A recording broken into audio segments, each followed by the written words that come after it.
నిండు సభకు నమస్కారం. వేదిక మీద చాలా ఎక్కువ మంది ఉన్నారు. ఆంధ్ర పేర్లు చెప్తే టైం చాలదు. ఈ కాంగ్రెస్ పార్టీకి, ఆంధ్రప్రదేశ్ కాంగ్రెస్ పార్టీకి కొంచెం ఆక్సిజన్ ఇస్తున్నటువంటి మా షర్మిలమ్మ, అదేవిధంగా రెబల్ రేవంత్ రెడ్డి తెలంగాణ ముఖ్యమంత్రి ఈ సభకు రావడం అంటే ఇక విశాఖ స్టీల్ ప్లాంట్ అమ్మడానికి ఎవడబ్బా సొత్తు కాదని చెప్పేసి హెచ్చరిక.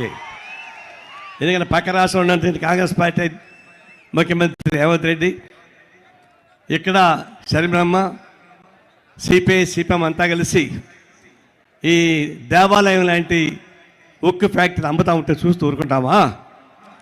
మనకు ప్రసక్తే లేదు. మోడీ దేవాలయాలకు తప్పవుతా ఉన్నాడు.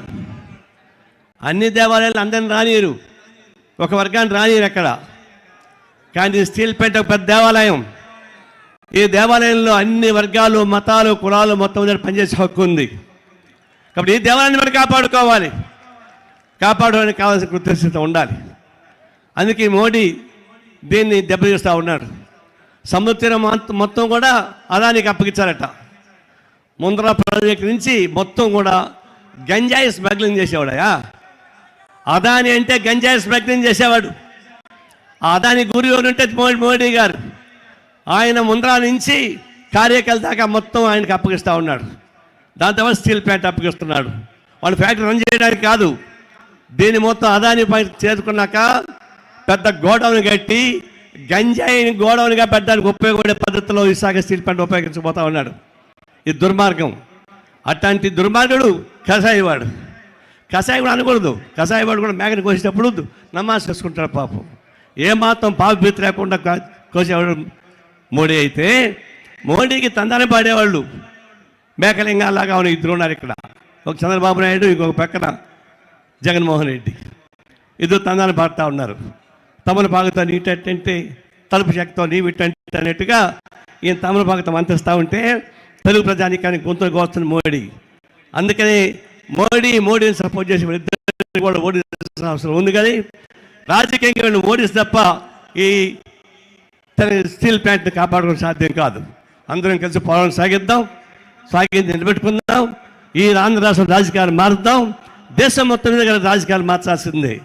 ఈ దేశంలో ఉన్నటువంటి ప్రజాస్వామ్యం కూని చేస్తుంటే రక్తసిక్త హస్తాలతో ఉన్నటువంటి మోడీని ఎవరు సపోర్ట్ చేసినా, ఎవరిని మద్దతు ఇచ్చినా వాళ్ళందరూ కూడా ద్రోహులే. తెలుగు ప్రజానీకానికి ద్రోహి ఎవరు తెలుసా? తెలంగాణ, ఆంధ్ర ప్రజానీకానికి కూడా తెలుగు అంటే అది మోడీనే. విభజన చట్టాలను అమలు చేశారా? బయ్యారం ఉక్ ఫ్యాక్టరీ ఇచ్చాడా?